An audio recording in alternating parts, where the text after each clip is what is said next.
Welcome to the Neo operational video series for software version 3.8. These videos are designed for targeted instruction to get you up to speed quickly and simply. This video targets queue delay.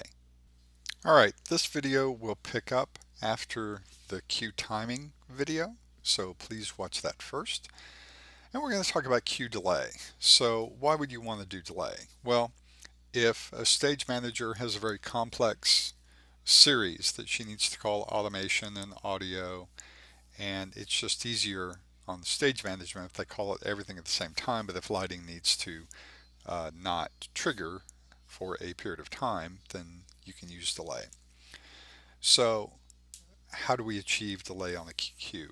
Well, everything that we learned in the timing video, you can substitute the delay key instead of the time key for creating delay. So if I just wanted to delay Q1 for 2 counts, I'll just hit delay to enter.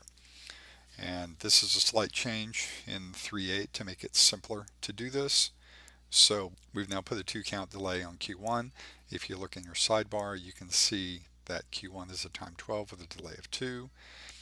And if we hit stop back and we hit go, notice that it's 2 counts before channel 1 starts to move.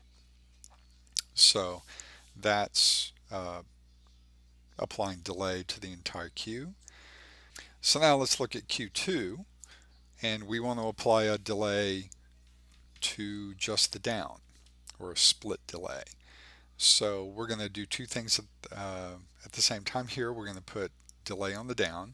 We're also going to apply delay to a non-live queue. So I can't just hit delay because that will then put Q1 delay on the command line because that's the current queue. So I'll say Q2 delay, and if I want to put delay on the down, just like time, I'll hit delay twice. That'll give us a slash. I'm going to give that a 2 count. And now, if we look in our sidebar, it says delay 0/2, so there's no delay on the up, there's a 2 count delay on the down. So if we come over here and watch our channels, when we hit go, we'll see that 2 starts up immediately and 1 starts going down after the 2 count split delay. So we're going to push through Q3 and we're going to look at Q4 because the next thing we're going to talk about is attribute family timing delay.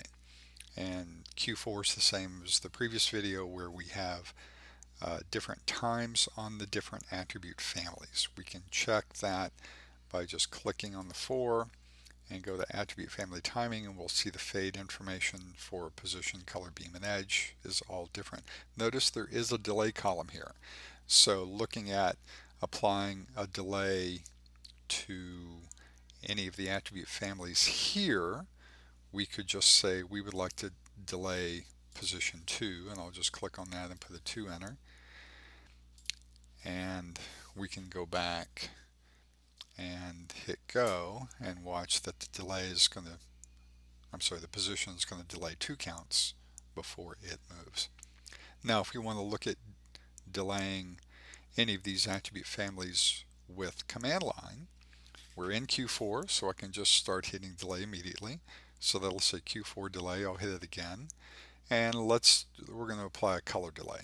So I'm going to hit delay 4 times in total till we get the color delay, and we're going to delay 3, and we'll go back and we'll hit go, and the position is delaying 2, and then the color is delaying 3 before it moves.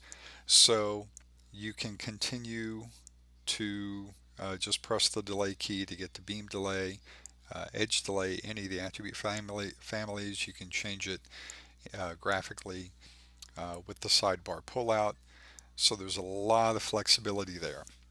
And again, applying delay, just like doing dynamic timing, gives you a much more dynamic end result to the queue transition.